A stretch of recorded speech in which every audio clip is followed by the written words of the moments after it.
Olá pessoal, tudo bem com vocês? Pessoal, se vocês querem entender um pouco melhor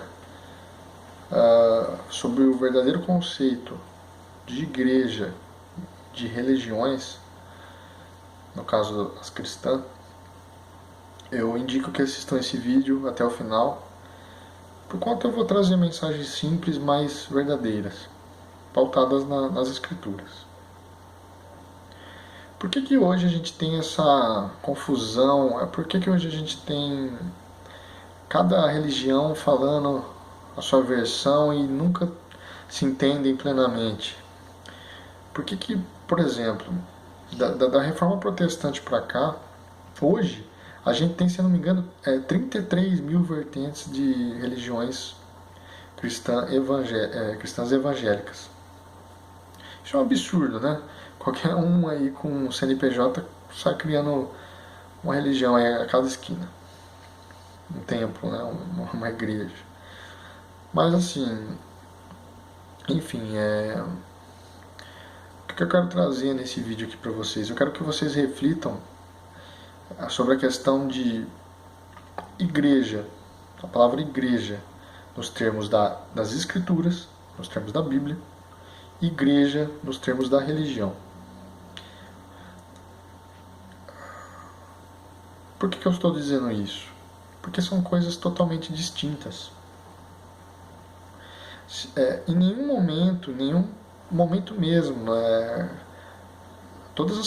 qualquer passagem bíblica que faça menção ao termo igreja, vem da palavra eclésia, tá? Que significa a reunião de pessoas, tá? Então, o termo igreja não se refere a um templo, não se refere a um templo feito por mãos de homens, a uma casa de pedras, uma casa de oração. Não. Se refere a pessoas.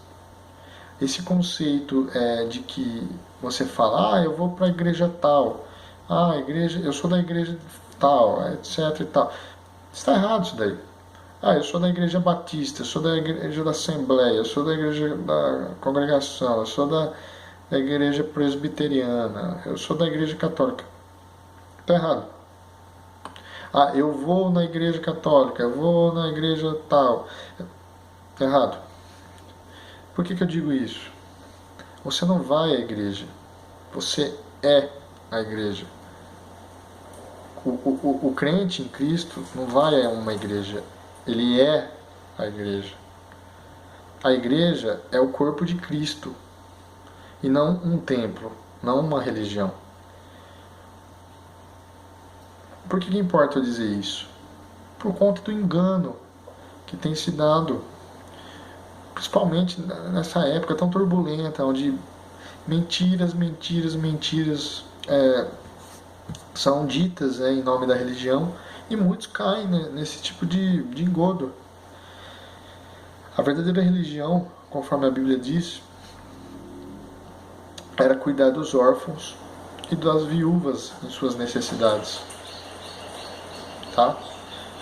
Deus resolveu ser amado no próximo e não num templo. Essa questão de... Vocês podem se perguntar, mas então por que há 2000 anos de cristianismo e agora você descobriu a bola da vez? Não. Isso já era feito no começo, nos primórdios. O cristianismo primitivo e puro.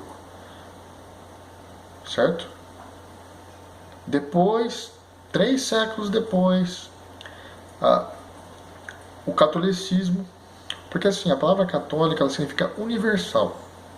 Então, nos 3 primeiros séculos, tudo bem, se você disser que os cristãos primitivos eram católicos, desde que você faça a ressalva de que o termo católicos esteja dentro desses termos que eu estou falando, ou seja, significando universal. A partir do 4º século, a igreja primitiva se torna Igreja Católica Apostólica Romana. Por quê? Inclusive, muitos protestantes atribuem isso a Constantino, né? Mas na verdade foi Teodósio, quase um século depois de Constantino. Então, assim, nesse momento do surgimento da Igreja Católica Romana, né, tal como a gente conhece, houve meio que a fusão da igreja e do Estado, né? Do Império de Roma, né? Império Romano. E aí, nada poderia ter sido pior de lá para cá.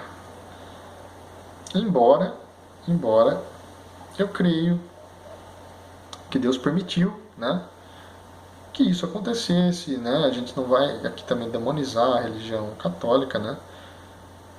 Teve os seus pontos fortes, os seus méritos, mas é inegavelmente que aquele cristianismo primitivo se perdeu, o cristianismo puro. Haja vista, a gente teve uma mescla do cristianismo com o paganismo. Até porque foi o método em que o catolicismo romano aí, se valeu aí para cristianizar certos ritos pagãos, né? Certas festividades pagãs. Então, pessoal, de lá para cá, o cristianismo foi meio que o sincretismo aí dos primeiros cristãos, né? Daquilo que eles faziam com o paganismo romano. E aí, 1500 anos depois, tivemos a Reforma Protestante, né? Lutero, um padre dissidente, questionou muitos aí, tem as 95 teses de Lutero, né? Questionou muito aí coisas erradas que ele estava observando no catolicismo, né? A venda de indulgências para a venda de indulgências para pagar pecados, entre várias outras. E aí, pessoal, de lá para cá, o que a gente tem? Milhares de seitas protestantes. Você tem uma ou outra religião mais séria que sim, por mais que tenha alguns erros doutrinários, você vê que ela se propõe a fazer um bom trabalho, ela se propõe a seguir a Cristo, mas ainda assim tem resquício aí dessa instituição romana, né? Por que eu estou falando isso? Porque o conceito verdadeiro de igreja jamais foi resgatado antes de uns 2 séculos para cá, tá? E por motivos óbvios, né? Se você falasse alguma coisa, você era queimado na fogueira, né? Então demorou muito para que chegássemos nesse nível de ter a liberdade de falarmos as coisas que pensamos, tá?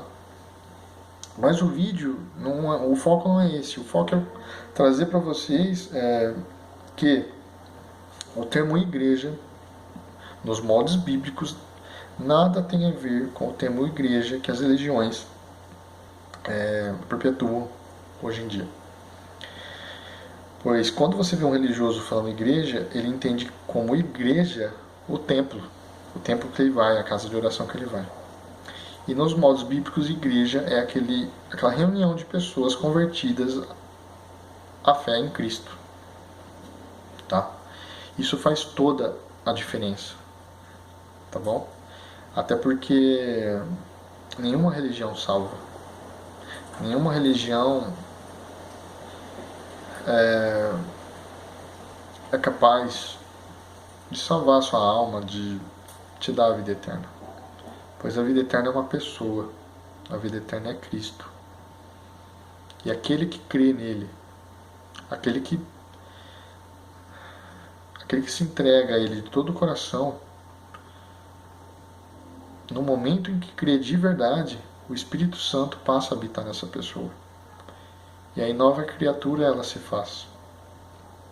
Ela nasce de novo, ela morre para o mundo e nasce de novo para Deus, tendo uma nova natureza habitando em si, através do Espírito Santo de Deus.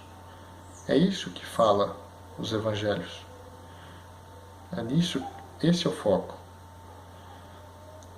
Não se trata de dízimos, de oferta, de sacrifícios, de fardos pesados, de lista de regras intermináveis e inseguíveis, impraticáveis. Se trata de algo simples, o Evangelho é simples, a mensagem é: amai a Deus acima de todas as coisas e o teu próximo como a ti mesmo. Você quer amar a Deus? Ame o seu próximo. Você quer servir a Deus? Sirva a Deus no seu próximo. Certo? Agora, isso é o conceito correto, verdadeiro, real, biblicamente falando. Não quero dizer com isso que Deus não aceita o louvor daquele irmão, daquele crente humilde que está nas igrejas, feita por mãos de homens, nos templos, trazendo lá o seu louvor a Deus, da maneira com que ele foi ensinado, mesmo que erroneamente, através do que o sistema sempre ensinou, o sistema religioso. Porque Deus sonda os corações. E Deus não vai salvar ninguém por conhecimento. Tá? Aquele que for limpo de mão e puro de coração terá parte com Deus. Então Deus é onisciente, onipresente, onipotente o suficiente para ler muito bem, melhor do que ninguém, inclusive, o que o seu coração diz para ele, como a maneira que você se apresenta perante o Cordeiro de Deus. Então, estando em Cristo, a sua salvação é garantida. Fora de Cristo não há salvação. Então, o que eu gostaria de deixar claro para vocês: muitas pessoas, as religiões, elas tendem a incutir na mente das pessoas que é necessário fazer isso. Ou seja, é necessário você seguir fardos pesados para conseguir a salvação. O que isso implica? Implica em a religião transferir para você o mérito da sua salvação. Quando na verdade nada poderia ser mais oposto do que diz o Evangelho. Pois você é salvo por graça, por fé em Cristo, e não pelos seus próprios méritos. Não há obra que você possa fazer que vai te dar a salvação. Certo? O que precisava ser feito já foi feito lá na cruz. Você só precisa crer. Aí você sendo convertido genuinamente, aí as boas obras que Deus preparou para que você andasse nelas virão automaticamente, através dessa nova natureza que você terá. Então qual que é a diferença disso? Você pode falar, mas não dá na mesma? Não dá. A ênfase que você dá para uma situação ou para outra muda tudo. Porque na visão da religião é como se você barganhasse com Deus. E ninguém barganha com Deus. É como se você dissesse, Deus, fui bonzinho, hein? Na hora do juízo, fui bonzinho, hein? Me salva aí que eu fiz muitas obras boas. É como se os seus méritos te salvassem, se você andar pelas obras. Agora, no verdadeiro cristianismo, na pura mensagem do Evangelho, é Jesus quem te salva. Você salva por fé, por graça. E aí as boas obras virão, consequentemente, mas não é por meio delas que você vai se salvar. Imagine a fé e as obras, tá? A fé sendo uma locomotiva e as obras sendo os vagões. Quem puxa quem? Experimenta tentar fazer os vagões puxar a locomotiva. Não vai sair do lugar. Assim é a questão das obras e da fé. Se você tentar ser salvo pelas obras, você vai estar correndo esse tipo, você vai estar dando burro em ponta de faca. Agora, experimenta a locomotiva puxar os vagões. A locomotiva sendo a fé e os vagões as obras.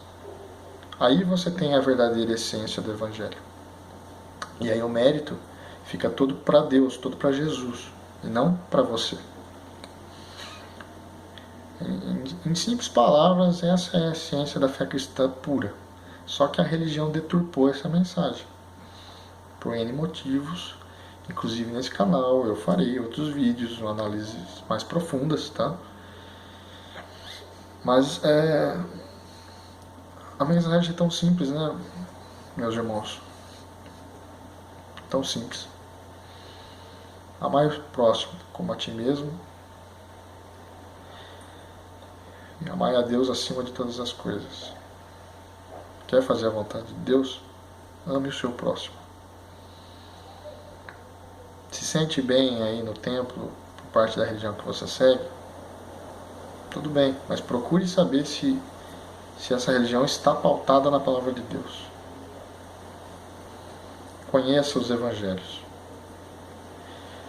E você verá a verdade simples, pura, e todo o amor que Cristo tem por nós, e que religiosos, infelizmente, atrapalham na maneira como essa mensagem chega no ouvido dos fiéis, sobretudo daquelas pessoas menos instruídas e, portanto, mais passíveis de serem enganadas.